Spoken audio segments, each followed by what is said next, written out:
सरकार की कहानी के डिजिटल प्लेटफॉर्म पर एक बार फिर आपका स्वागत है। आज हमारे साथ मौजूद है जीवन 24 हॉस्पिटल के डॉक्टर डॉक्टर विपिन राज भारती, जो एमबीबीएस हैं और एमडी हैं। आज हम उनसे जानेंगे कुछ ऐसे सवाल जो शुगर और बीपी से संबंधित हैं। डॉक्टर साहब, हमारे चैनल में आपका स्वागत है। डॉक्टर साहब, सबसे पहले मैं ये जानना चाहेंगे, हमारे दर्शक भी जानना चाहेंगे कि आपका परिचय थोड़ा-सा हो जाए। मेरा नाम डॉक्टर विपिन राज भारती। मेरा एमबीबीएस मैंने यूजी अपना किया है ललारम medical college Meerut and I have done my PG from KGMC Lucknow and मैंने 2D इको में अपना एक कोर्स होता है हमारा सर्टिफिकेट कोर्स, वो भी अभी मैंने दिल्ली से अभी अपना कंप्लीट किया है। मेन स्पेशलाइजेशन मेरा इन्फेक्शियस डिजीज, डायबिटीज, हाइपरटेंशन और जैसे कार्डियक पेशेंट होते हैं आपके, ब्रेन वाले पेशेंट, ब्रेन इन्फेक्शन, मोस्टली जो जैसे जनरल फिजिशियन के अंडर जो जैसा मोस्टली डिजीजेज आती हैं, diabetes and hypertension are the common. इन्हीं सब डिजीजों से नॉर्मल लोग सब परेशान रहते हैं कि कहाँ पे जाना है, कैसे इलाज कराना है, दवाई लेनी है, नहीं लेनी है। बहुत से मिथ्स हैं लोगों के मन में कि कुछ चीजें ठीक हो जाती हैं, परमानेंट ठीक कर देंगे हम। कुछ लोग ऐसा पुड़िया खिला देते हैं लोगों के, हम पूरी तरीके से उनको ठीक कर देंगे। तो मेन सब यही है। डॉक्टर, सबसे पहला मेरा सवाल ये रहेगा शुगर को लेकर। शुगर क्या जड़ से हम खत्म कर सकते हैं या उसको कोई जन्म कहाँ से लेती है? देखिए, शुगर शुरुआत में अगर शुगर 2 तरीके से होती है। एक हमारे अंदर बॉडी में पैंक्रियास होता है। पैंक्रियास का काम होता है insulin banana. Insulin is like कि वो आपके शुगर के अगेंस्ट में काम करेगा। शुगर अगर बढ़ेगी तो इंसुलिन अपना काम करेगा और जो बढ़े हुए लेवल्स हैं शुगर के, उसको नॉर्मल लेवल पे ले आएगा। ये नॉर्मल काम होता है पैंक्रियास का।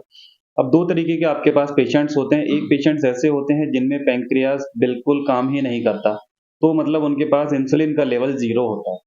इसको हम लोग अपनी भाषा में बोलते हैं टाइप 1 डायबिटीज़। तो ये ऐसे पेशेंट्स होते हैं, आपके जो टाइप 1 डायबिटीज़ वाले पेशेंट्स होते हैं, यूजुअली इनमें बचपन से ही ये बीमारी शुरू हो जाती है। 8 साल, 9 साल।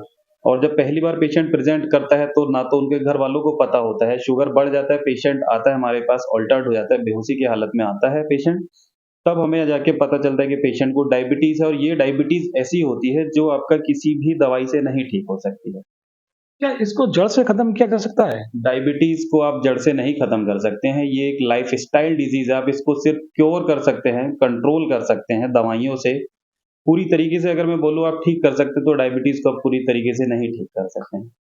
तो सर, इसके उपचार क्या-क्या हैं और इसको कैसे कंट्रोल में रख सकता है मरीज?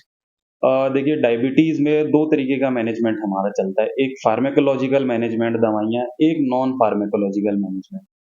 फार्माकोलॉजिकल मैनेजमेंट में हमारे पास आजकल बहुत साइंस आप जान ही रहे हैं आगे बढ़ रही है, तो धीरे-धीरे चीज़ें अच्छी-अच्छी दवाइयाँ आ रही हैं, बहुत अच्छी क्लास की दवाइयाँ, नई-नई दवाइयाँ आ रही हैं। बट पेशेंट के लिए ज़रूरी ज़्यादा होता है नॉन फार्माकोलॉजिकल मैनेजमेंट, जो कि पेशेंट आपका हमेशा आके हमसे यही पूछता है कि डॉक्टर साहब हमें बताइए हमको खाना क्या है? या हमको क्या नहीं खाना है? क्या हम जूस पी सकते हैं? क्या हम ये फल खा सकते हैं? क्योंकि लोगों को ऐसा लगता है कि अगर उन्हें डायबिटीज़ हो गई है, तो वो कुछ भी नहीं खा सकते हैं मीठा। अब जैसे कोई भी फल है, नो डाउट उसमें शुगर है। हर एक फ्रूट में शुगर होती है, तो कुछ फल ऐसे होते हैं जो आपके लिए आप खा सकते हैं। सारा डायबिटीज़ का जो ये नॉन फार्माकोलॉजिकल मैनेजमेंट है, ग्लाइसेमिक इंडेक्स एक नाम की चीज़ होती है। आप जो भी चीज़ खाते हैं, उसका कुछ ना कुछ ग्लाइसेमिक इंडेक्स होता है। लो glycemic index food is good in diabetes and high glycemic food should be avoided in diabetes। वो आपको नहीं लेना। अब लो glycemic index वाले फूड जो होते हैं वो ही आपके लिए इम्पोर्टेंट होते हैं। जैसे अब मैं बात करूँ लो glycemic index में, तो जितनी दालें होती हैं आप सब खा सकते हैं। और आप कोशिश करिए कि जो भी आप आटा खाते हैं वो प्योर आप जो है कोई भी एक अनाज मत खाइए, उसको मिक्स बना के खाइए, वो ज़्यादा बेटर है। जैसे पोहा अगर आप नाश्ता करना चाहते हैं तो पोहा इज़ बेटर। पोहा खा सकते हैं। बाकी और अगर आप बात करते हैं जैसे राजमा है, ये बेटर होता है। अब हम बात करते हैं फलों में। फलों में लोगों का हमेशा एक क्वेश्चन होता है कि डॉक्टर साहब हम केले खा सकते हैं? केला एक ऐसा होता है जिसमें मोस्टली प्योर कार्बोहाइड्रेट है, बहुत कम फाइबर्स होते हैं। जैसे आप कोई भी फ्रूट लेंगे उसमें कार्बोहाइड्रेट और फाइबर दोनों कंटेंट होता है। तो आपको जैसे एप्पल है, आप एप्पल खा सकते हैं, ऑरेंज खा सकते हैं, अ, अमरूद है, आप अमरूद खा सकते हैं। आपको कभी भी शुगर में जूस नहीं लेना है, इस चीज़ का आपको ध्यान रखना है। अगर आपको कभी भी फल खाना है, तो आप फल खा सकते हैं, जूस आपको कभी भी नहीं लेना है, क्योंकि juice is just a pure sugar. और अगर आप कोई भी फ्रूट खाते हैं, तो उसमें आपको साथ में फाइबर्स भी मिलते हैं, एंटीऑक्सीडेंट्स भी मिलते हैं। शुगर तो मिलेगी मिलेगी नो डाउट, बट उसमें से जब आप जूस बनाते तो सारा फाइबर पोर्शन आप अलग कर देते, तो प्योर शुगर है वो, पूरा एकदम से आपका ऐसे शूट अप कर देगी शुगर। अच्छा, अक्सर ये अगर किसी मरीज को शुगर की बीमारी है और वो सुनता है कि मुझको शुगर है तो वो घबरा जाता है, तो क्या इसमें घबराने की बात है या दवाई से वो अपना कंट्रोल कर सकता है? अभी जैसा मैंने आपको बताया वही फार्माकोलॉजिकल नॉन फार्माकोलॉजिकल मैनेजमेंट, घबराने की बात ऐसा नहीं है। शुगर कंट्रोलेबल डिजीज है, पूरी तरीके से आप क्योर नहीं कर सकते हैं, आप इसको कंट्रोल कर सकते हैं पूरी तरीके से। जैसे मान लीजिए आप अपना खाने-पीने पे ध्यान रखिए, एक जो डाइट है, डाइट का एक हमेशा टाइमिंग आपका होना चाहिए। आप एकदम से कभी भी हेवी मील नहीं ले लेंगे, क्योंकि आप कभी भी अगर एकदम से हेवी मील लेते हैं तो शुगर बहुत ज़्यादा शूट अप कर जाएगी। इन चीज़ों का आपको ध्यान रखना होता है, क्या खाना है, क्या नहीं खाना है, ये आप अपने डॉक्टर से एक बार ज़रूर पूछें, जब भी जाएँ, जब भी दिखाएँ। जो भी आपको दवाइयाँ प्रिस्क्राइब करते हैं, वो आपको टाइम टू टाइम लेनी है। टाइम टू टाइम लेने के बाद एक रिपोर्ट होती है, एक HbA1c जिसको हम बोलते हैं, वो आपका हर 3 महीने का रिकॉर्ड दिखाती है। तो हर 3 महीने में हम आपको इसको कराते हैं, रिपीट करा के देखना होता है, और एक इसका लेवल होता है, वो अलग-अलग एज में, उस तरीके से हम अपना मॉनिटर करते हैं। क्योरेबल नहीं है, कंट्रोल हम आप इसको कर सकते हैं। सर, एक खास बीमारी और है शुगर के साथ-साथ कि हाई बीपी। हाई बीपी के बहुत मरीज देखने को मिलते हैं, हर घर में एक ना एक 2 मरीज मिल जाता है। तो क्या हाई बीपी की जो बीमारी है, ये घर से ठीक हो सकती है या दवाइयों से ठीक हो? हमारे दर्शक भी जानना चाहेंगे। देखिए, बीपी की बीमारी बहुत कॉमन है आज की डेट में, अगर हम बात करेंगे तो बहुत कॉमन है। उसका रीज़न, मोस्टली जो रीज़न है वो होता है स्ट्रेस। क्योंकि किसी न किसी, हर किसी बंदे को कुछ ना कुछ स्ट्रेस हमेशा होती है, तो इसकी वजह से धीरे-धीरे बीपी बढ़ने लगता है, और बीपी की बीमारी आपका फैमिलीज़ में रन करती है। पापा को है बीपी तो बेटे में भी हो जाती है, मम्मी को है तो बेटे में हो जाती है, नाना को है तो आपका जो है फैमिलीज़ में रन करने लगती है बीपी की।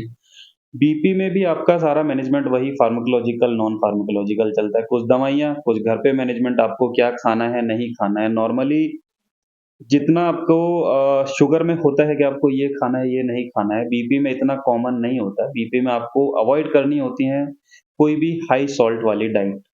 जैसे मैं बात करूँ नमकीन या अचार, आप जानते हैं जब अचार घर में होता है तो उसमें कितना ही नमक डलता है, बहुत ज़्यादा, वो आपको कभी भी नहीं लेना। तो हाई सॉल्ट वाली डाइट आपको नहीं लेनी है, नॉर्मल जो भी घर में खाना बनता है, उतना ही लेना है। अब इंडियन डाइट की अगर हम बात करें, हमें बहुत आदत होती है सलाद खाने की। सलाद के ऊपर बहुत अलग से लोग नमक डालते हैं, वो जितना भी आप नमक एक्स्ट्रा लेंगे, वो आपका बीपी बढ़ाएगा। ये चीज़ आपको अवॉइड करनी होती है। अगर किसी व्यक्ति को शुगर की बीमारी भी है और उसको हाई बीपी की शिकायत भी है, तो क्या उसको कैसा उसका बचाव करेगा? कैसे अपना उसको उपचार करेगा आप थोड़ा-सा? बीपी और शुगर देखिए दोनों मिलके पेशेंट के लिए आगे कार्डियोवैस्कुलर डिजीज़ जिसको हम बोलते हैं, कार्डियोवैस्कुलर एक रिस्क फैक्टर होता है, कार्डियोवैस्कुलर डिजीज़ का रिस्क बढ़ा देता है। अब कार्डियोवैस्कुलर डिजीज़ में आपकी सबसे पहली जो कॉमनली अगर हम बात करेंगे तो वो एमआई, मायोकार्डियल इंफार्क्शन जिसको हार्ट अटैक बोलते हैं, जी। ब्रेन स्ट्रोक, ब्रेन हेमरेज, ये सब चीज़ें आगे आके दिक्कत करने लगती हैं। जैसे लॉन्ग स्टैंडिंग डायबिटीज़ है किसी पेशेंट को, जी। या लॉन्ग स्टैंडिंग हाइपरटेंशन है, तो उस कंडीशन में पेशेंट को नीचे पेरिफेरल न्यूरोपैथी होने लगती है, पैरों में झनझनाहट होने लगती है। अगर आप टाइम टू टाइम ट्रीटमेंट नहीं लेंगे तो ये डिज़ीज़ ऐसी है, आपको जितना ज़्यादा लंबी चलेगी और वो भी अनकंट्रोल्ड, उतना ही आप रिस्क पे हैं आगे फ्यूचर में बड़ी बीमारियों के लिए।